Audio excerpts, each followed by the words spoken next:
სვეტიცხოვლის ტაძარში დღეს მირონის კურთხევისას წმინდა ნიკოლოზის ხატი გამოისახა. Ამ ინფორმაციას მირონის კურთხევის რიტუალზე დამსწრე მრევლის ნაწილი ავრცელებს.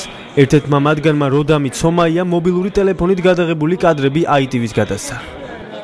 მარჯვენა კედელზე იყო გამოსახულება და როდესაც მითხრეს რომ უნდა დამენახო ვერ დავინახე, მაგრამ კამერებიდან უფრო კარგად ჩანდა და ამიტომ რომ გადავიღეთ უფრო ნათლად დავინახე და როგორც თქვეს იყო წმინდა ნიკოლოზის გამოსახულება ზუსტად ვერ გეტყვით, მაგრამ როგორც აღიქვავთ რა თუ ნახავთ ჩანაწერს ალბათ უფრო მიხვდებით, არ ვიცი.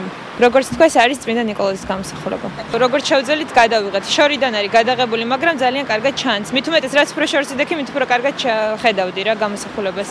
მირონის ხარშვის დროს იყო რაღაც სილუეტი ზევით თავზე კედელზე, ანუ მირონის თავზე სადაც იხარშებოდა და რაღაც სილუეტივით ჩანდა და ფოტო რო გადავუღეთ, აშკარად რაღაც გამოსახულება, რაღაც წმინდა ნიკოლოზი აშკარად ჩანს და მართლა მოკვეთილად ჩანს კედელზე როგორ არის დიდად გამოსახული.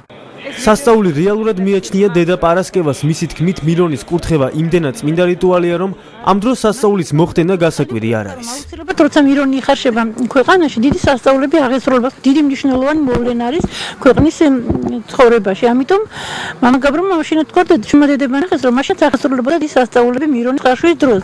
და დღესაც ჩვენთან მოვიდა მრევლის წევრი, რომელსაც გითხრა, რომ სვეტიცხოვლში გამოცხადება მოხდა წმინდა ნიკოლოზისა და ჩვენ ამდილოთ წამს რომ ნახევარი საათზე მეტი უყურებდა მრევლი როგორ თავზე ადგა მირონის ხარშვის დროს წმინდა ნიკოლოზი როგორ გამოცხადა სვეტიცხოვლში და ნამდვილად ეს ფაქტი მოხდებოდა ნამდვილად რომ ამ დროს ხდება დიდი სასწაულები და ეს ამცელად ნამდვილი ფაქტი იქნება ეს ტყუილი არ შეიძლება რომ ყოფილიყო.